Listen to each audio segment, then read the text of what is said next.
ಆಡಿಸಿದಾತ ಬೇಸರ ಮೂಡಿ ಆಟ ಮುಗಿಸಿದ. ಗಾಯ್ಸ್, ಅಂತೂ ಇಂತೂ ಇಂಡಿಯಾದವರು ಫೈನಲ್ ಆಗಿ ಸೋತಾ ಬಿಟ್ರು ಅಂತಾನೆ ಹೇಳ್ಬೋದು. ತುಂಬಾ ಡಿಸಪಾಯಿಂಟ್ ಆಗಿದೆ ಗಾಯ್ಸ್. ನಿಜವಾಗ್ಲೂ ಬಿಗ್ ಮಾರ್ಜಿನ್ ಇಂದಾನೆ ಸೋತಿದ್ದಾರೆ ಇವತ್ತಿನ ಮ್ಯಾಚ್. ಆಲ್ಮೋಸ್ಟ್ 76 ಅಂದ್ರೆ ಸುಮ್ಮನೆ ಗಾಯ್ಸ್. ನೆಟ್ ರನ್ ರೇಟ್ ಮೇಲೆ ಹೆವಿ ಹೊಡ್ತಾ ಬೀಳುತ್ತೆ ಅಂತಾನೆ ಹೇಳ್ಬೋದು ಗಾಯ್ಸ್. ನನ್ಗನ್ಸುತ್ತೆ ಇದು ಯಾಕೋ ಈ ಏನ್ ಪಾಕಿಸ್ತಾನದವನು ಒಬ್ಬ ಹೇಳಿದ್ನಲ್ಲ, ಯಾಕೋ ನಿಜ ಆಗುವಂತ ಲಕ್ಷಣಗಳು ಕಾಣಿಸ್ತಾ ಇದೆ.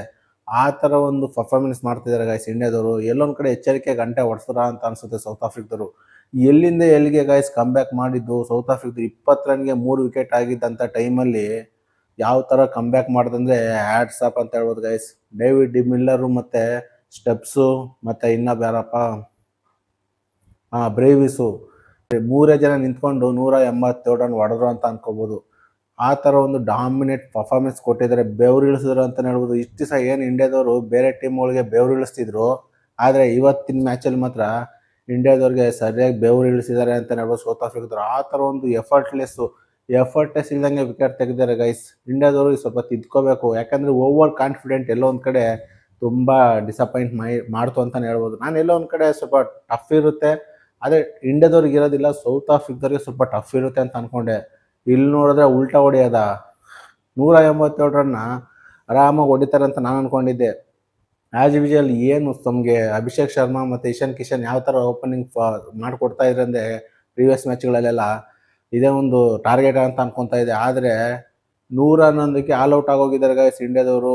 ಅಲ್ಲಿ ಆಲ್ಮೋಸ್ಟ್ ಇಂಡಿಯನ್ ಬ್ಯಾಟಿಂಗ್ ಲೈನಪ್ ಅಲ್ಲಿ ಹೈಯೆಸ್ಟ್ ರನ್ ಹೊಡೆದಿದೆ ಶಿವಮ್ ದುಬೆ. ಏನ್ ಹೇಳೋಣ ಅಂತ ನನಗಂತೂ ಒಂದು ಗೊತ್ತಾಗ್ತಾ ಇಲ್ಲ. ಇನ್ಮೇಲಿಂದ ಇಂಡಿಯಾದವ್ರಿಗೆ ಹೆವಿ ಕಾಂಪಿಟೇಟ್ ಇರುತ್ತೆ ಅಂತ ನನ್ಗನ್ಸುತ್ತೆ ಗೈಸ್. ಯಾಕೆ ಅಂದ್ರೆ ಇರೋದಿನ 2 ಮ್ಯಾಚ್ ಇದಾವೆ. ವೆಸ್ಟ್ ಇಂಡೀಸ್ ಮೇಲೆ ಇದೆ, ಜಿಂಬಾಬ್ವೆ ಮೇಲೆ ಇದೆ. ಈ 2 ಮ್ಯಾಚ್ ಗೆಲ್ಲೇಬೇಕಾಗಿರೋಂಥ ಪರಿಸ್ಥಿತಿ ಬಂದು ಕೂತಿದ್ದಾರೆ ನಮ್ಮ ಇಂಡಿಯಾದವರು. ಒಟ್ಟಿನಲ್ಲಿ ಇವತ್ತಿನ ಮ್ಯಾಚ್ ಮಾತ್ರ ಸೌತ್ ಆಫ್ರಿಕಾದವ್ರಿಗೆ 100% ಕ್ರೆಡಿಟ್ ಕೊಡಲೇಬೇಕು ಗೈಸ್. ಏನು ಫೀಲ್ಡಿಂಗು, ಏನು ಕ್ಯಾಚಿಂಗು, ಯಪ್ಪ ಏನು ಒಂದು ಕೊನೆ ಮೂಮೆಂಟ್ವರೆಗೂ ಬಿಟ್ಕೊಡ್ಲೇ ಇಲ್ಲ ಗೈಸ್. ಯಾರ್ದು ಅಭಿಷೇಕ್ ಶರ್ಮಾದು ಕ್ಯಾಚ್ ಹಿಡಿದ್ರು ಗೊತ್ತಾ ಯಾವ ಥರ ಹಿಡಿದ್ರು ಅಂತ? ಬಾಷರ್ ಯಾವ ಥರ ಕಂಪ್ಲೀಟ್ ಮಾಡ್ತಾರೆ ಅಂದರೆ ಅಭಿಷೇಕ್ ಶರ್ಮಾ ಕ್ಯಾಚು ಅಲ್ಲೇ ಹೋಯ್ತು ಅಂತ ಅನ್ಕೊಂಡೆ ನಾನು.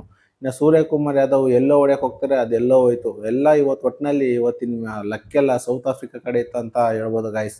ನಿಜವಾಗ್ಲೂ ತುಂಬ ಡಿಸಪಾಯಿಂಟು. ಸೂಪರ್ 8 ಮ್ಯಾಚಲ್ಲಿ ಫಸ್ಟ್ನೇ ಶಾಕ್ ಅಂತಾರೆ ಕೊಟ್ಟಿದ್ದಾರೆ ಅಂತಲೇ ಹೇಳ್ಬೋದು ಯಾರು ಸೌತ್ ಆಫ್ರಿಕಾದವರು. ಇವತ್ತಿನ ಸೋಲ್ನ ಅರಗಿಸ್ಕೊಳ್ಳೋಕೆ ಇಂಡಿಯಾದವ್ರಿಗೆ ಬೇಕು ಗೈಸ್. ಇವತ್ತು ನೈಟ್ ಎಲ್ಲ ನಿದ್ದೆ ಮಾಡಲ್ಲ ಅನ್ಸುತ್ತೆ. ನೆಕ್ಸ್ಟ್ ಬರೋಂಥ 2 ಮ್ಯಾಚಸ್ ಇಂಡಿಯಾದವ್ರಿಗೆ ತುಂಬ ಕ್ರಿಟಿಕಲ್ ಆಗಿರ್ತವೆ ಅಂತ ಹೇಳ್ಬೋದು ಗೈಸ್. ಯಾವ ಟೈಮಲ್ಲಿ ಏನಾಗುತ್ತೆ ಅಂತ ಹೇಳೋಕ್ಕಾಗೋದಿಲ್ಲ ಅಂತ ನಾನು ಮೊದಲೇ ಹೇಳಿದೆ ಗೈಸ್. ಪ್ರೀವಿಯಸ್ ವಿಡಿಯೋದಲ್ಲಿ ಹೇಳಿದೆ ನಾನು. 100% ಇವತ್ತಿನ ಮ್ಯಾಚು ಪಕ್ಕ ಫೈಟ್ ಇದ್ದೇ ಇರುತ್ತೆ. ಆದರೆ ಇಂಡಿಯಾದವ್ರಿಗೆ ಸೋಲಾಗುತ್ತೆ ಅಂತ ಎಕ್ಸ್ಪೆಕ್ಟ್ ಮಾಡಿರಲಿಲ್ಲ ಗೈಸ್. ಎಕ್ಸ್ಪೆಕ್ಟ್ ದಿ ಅನ್ಎಕ್ಸ್ಪೆಕ್ಟೆಡ್ ಅಂತ ಹೇಳ್ಬೋದು. ನನ್ನ ಪ್ರಕಾರ ಇವತ್ತು 100% ಕ್ರೆಡಿಟ್ ಎಲ್ಲ ಸೌತ್ ಆಫ್ರಿಕಾಗೆ ಅಂತಲೇ ಹೇಳ್ಬೋದು. ಈ ಗೈಸ್ ಯಾವ ಥರ ಒಂದು ಕ್ರಿಕೆಟ್ ಆಡಿದ್ರೆ ಅಂದರೆ ಎಷ್ಟು ಪ್ಲಾನಿಂಗ್ ಮಾಡ್ಕೊಂಡು ಬಂದಿದೆ ಅಂದರೆ ಎಲ್ಲ ಬ್ಯಾಟರ್ಸ್ಗಳ ವಿರುದ್ಧ ಕ್ರೇಜಿ ಅಂತಲೇ ಹೇಳ್ಬೋದು ಗೈಸ್. ಓಕೆ ಗೈಸ್, ಇವತ್ತಿನ ಇಂಡಿಯಾ ಪರ್ಫಾರ್ಮೆನ್ಸ್ ಯಾವ ಥರ ಇತ್ತು ಅಂತ ನನಗೆ ಕಮೆಂಟ್ ಮಾಡಿ. ನನಗಂತೂ ತುಂಬ ಡಿಸಪಾಯಿಂಟ್ ಆಗಿದೆ ಅಂತಲೇ ಹೇಳ್ಬೋದು. ನಿಮ್ಗೆ ಏನು ಅನಿಸುತ್ತೆ ಅಂತ ನಾನು ಕಮೆಂಟ್ ಮಾಡಿ ನೋಡೋಣ. ಇದೇ ಥರ ಕ್ರಿಕೆಟಿಂಗ್ ಅಪ್ಡೇಟ್ಗಾಗಿ ನನ್ನ ಚಾನಲ್ನ ಸಬ್ಸ್ಕ್ರೈಬ್ ಮಾಡ್ಕೊಳ್ಳಿ ಅಂತ ಹೇಳ್ತಾ ಈ ವಿಡಿಯೋದ ಇಲ್ಲಿಗೆ ಏನು ಮಾಡ್ತೀನಿ ಗೈಸ್. ಮುಂದಿನ ವಿಡಿಯೋದಲ್ಲಿ ಸಿಗೋಣ. ಬಾಯ್.